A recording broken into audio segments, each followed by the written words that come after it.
Trading में मेरे से सबसे ज्यादा पूछा जाने वाला जो क्वेश्चन है वो हमारे पास आ जाता है टाइम फ्रेम, कि हम मार्केट में कौन सा टाइम फ्रेम यूज करें। तो आज की इस वीडियो में मैं आपको ये सारा कुछ कंप्लीट गाइड करूंगा कि किस तरह से आपने टाइम फ्रेम चूज करना है। तो सबसे पहले मैं आपको बता देता हूं ट्रेडिंग की हमारे पास कितनी टाइप्स आ जाती हैं टाइम फ्रेम के हिसाब से। एक हमारे पास आती है स्कैल्पिंग, दूसरी इंट्राडे, तीसरी स्विंग, चौथी पोजीशन ट्रेड।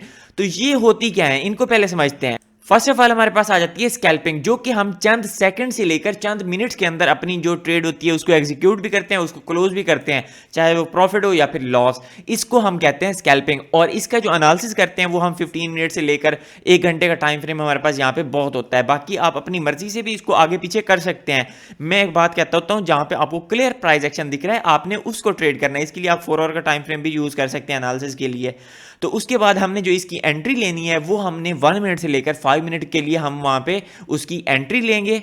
बाकी इसमें मैं आपको दोबारा बता रहा हूं, आप अपनी मर्जी से यहां पे टाइम फ्रेम आगे पीछे कर सकते हैं। ये जैसे एक जर्नल इंफॉर्मेशन है और ओवरऑल मैं आपको बता रहा हूं। नेक्स्ट हमारे पास आ जाती है इंट्राडे। इसके नाम से जैसे पता चल रहा है, ये हमारे पास जो ट्रेड होती है ये हमारे पास चंद मिनट से लेकर चंद घंटों तक की होती है। और इसकी जो मैक्सिमम ड्यूरेशन है वो हमारे पास 24 आवर्स आ जाते हैं, कि आप इसको 24 आवर में जो ट्रेड करते हैं और उसको एग्जीक्यूट करते हैं, उसको क्लोज करते हैं, प्रॉफिट हो लॉस हो, तो वो हमारे पास आ जाती है इंट्राडे। इसका एनालिसिस हम करते हैं वीकली, डेली टाइम फ्रेम पे, और 4 आवर तक हम आ सकते हैं। मैक्सिमम इसका वीकली हम यूज कर लेते हैं।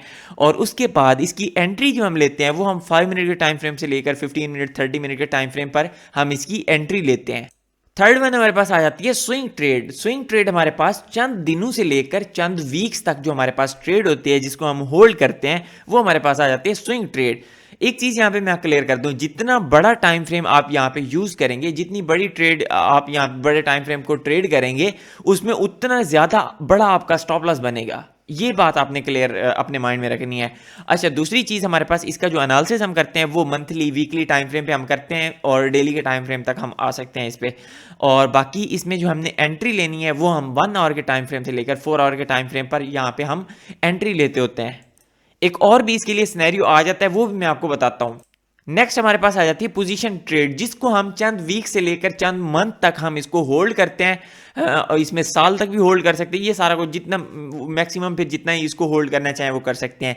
इसका एनालिसिस जो करते हैं हम वो वीकली टाइम फ्रेम और मंथली टाइम फ्रेम पे हम करते हैं, और जिसकी एंट्री लेते हैं वो हम डेली के टाइम फ्रेम या वीकली के टाइम फ्रेम पर हम इसकी एंट्री ले लेते हैं। लेकिन एक और सिनेरियो जो मैं आपको पहले बता रहा हूँ वो हमारे पास ये आ जाता है, जैसे हमारे पास ये मॉडल्स आ जाते हैं आईसीटी के मॉडल्स। ये जो मॉडल्स हैं माइकल ने हमें जो सिखाए हैं, इनमें वो स्कैल्पिंग करना सिखा रहे हैं। और एक और चीज़ उन्होंने जो बोली है इनके रिलेटेड, मॉडल्स के रिलेटेड, वो ये कि स्कैल्पिंग पे 1 मिनट के चार्ट पे, 3 मिनट के चार्ट पे आप अगर मार्केट में ट्रेड करते हैं, अगर आपको पता है कि ड्रॉन लिक्विडिटी का जो आपने टारगेट रखा है वो काफ़ी दूर पड़ा है, तो आप 1 मिनट के टाइम फ्रेम को ट्रेड करके उसको फिर इस तरह से स्कैल्पिंग, इंट्राडे स्कैल्पिंग वैसे कर रहे हैं 1 मिनट पे, तो उसको इंट्राडे स्विंग तक आप लेके जा सकते हैं। तो ये एक चीज़ हमारे पास आ जाती है। लाजमी नहीं है कि जैसे हमारे पास मॉडल्स आ जाते हैं स्कैल्पिंग के मॉडल्स, उनको हम स्कैल्पिंग के लिए ही यूज़ करें, लेकिन इसका इस तरह से भी कर सकते हैं। एंट्री के लिए हम इसका लोअर टाइम फ्रेम यूज़ करें, बाकी उसको होल्ड हम जितना करना चाहें, इंट्राडे करें, उसके साथ स्विंग करें, जो भी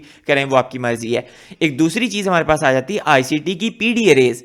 जब हम हायर टाइम फ्रेम पे मार्केट को ट्रेड कर रहे होते हैं तो उसमें सिर्फ और सिर्फ हम आईसीटी, पीडी एरेज, डेली बायस, डायरेक्शन वगैरह और लिक्विडिटी को देख के मार्केट को ट्रेड कर रहे होते हैं। उसमें फिर हमारे पास ये हमारे पास आईसीटी मॉडल्स वगैरह नहीं होते, जस्ट उसमें हम पीडी एरेज को देखते हैं, प्रीमियम डिस्काउंट देखते हैं और मार्केट को लॉन्ग शॉर्ट कर देते होते हैं। तो बस इस वीडियो के बाद आपका ये क्वेश्चन नहीं होना चाहिए कि हम टाइम फ्रेम कौन सा यूज करें। आप स्कैल्पिंग कर रहे हैं तो उसके लिए आप स्कैल्पिंग का नाम से जैसे हमें पता चल रहा है कि हमने छोटे टाइम फ्रेम पे जो चंद सेकंड से लेकर कुछ मिनट्स तक हमारी ट्रेड होती है, उसका जो हम एनालिसिस करते हैं वो 15 मिनट्स, मतलब उसको लोअर टाइम फ्रेम पे ही हमने एनालिसिस करना है। 1 आवर से नीचे नीचे आप उसका एनालिसिस कर सकते हैं, या मैक्सिमम इसमें टाइम आपने ऐड करना है एनालिसिस के लिए तो 4 आवर कर सकते हैं।